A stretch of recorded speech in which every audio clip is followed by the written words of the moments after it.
How's it going, guys? No, it's been a little while since I actually uploaded something, but now that finally got things reset up, had a little bit of a moving spiel that I had to get done, and everything's kind of set up the way that I want it to be now. New desk, laptop, whole bunch of new stuff, including new drying rack. But what I got for you today is I was looking around on Facebook a couple of weeks ago, and I saw one guy. I wish I remembered his name because I really want to credit him for this because this is actually a really good idea. Where he took this stuff, it's just craft store acrylic yarn, has to be stuff that I'm using is 100% acrylic in tie-dye color. And what he does is he cuts up into the separate colors and zip ties them, then brushes them out with a simple dog brush, and he gets kind of this winging type material as well as a whole bunch of dubbing. So been messing with that stuff for a couple of days now, and I think I've got a method that works out pretty well for getting this done. And really all you need is the yarn, the dog brush, and some zip ties.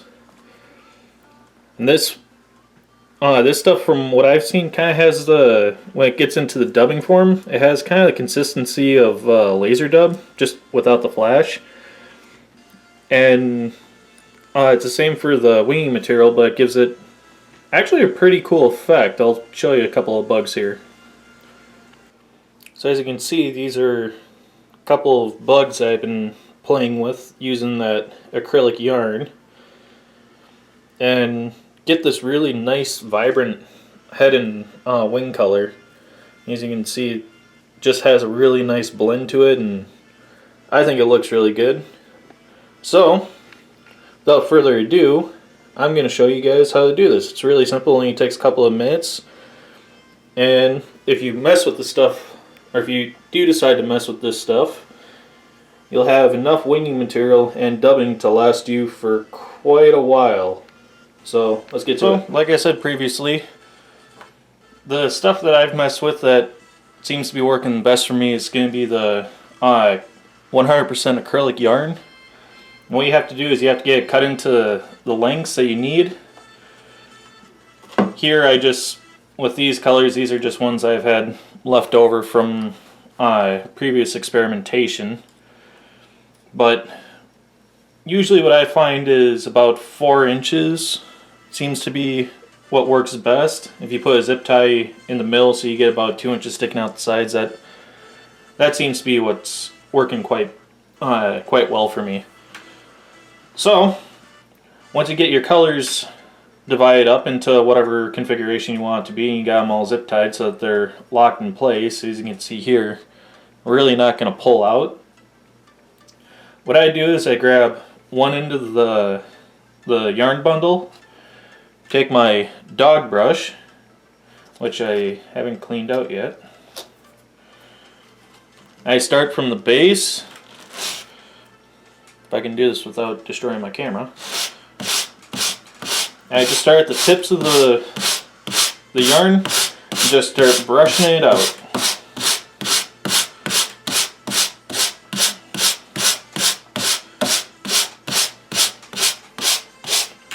So as you can see, it's kind of gotten nice poofy, or it's gotten pretty poofy, and collected a little bit of the yarn off of the bundle. At this point, I'll turn it around, just keep doing the same thing.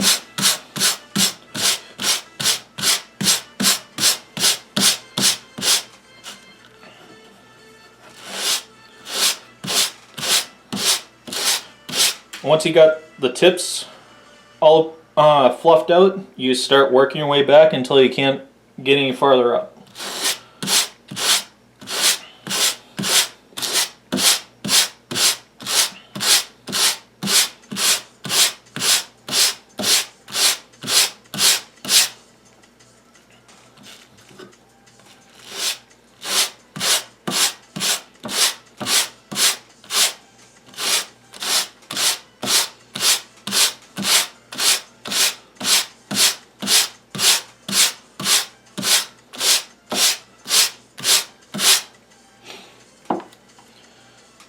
as you can see,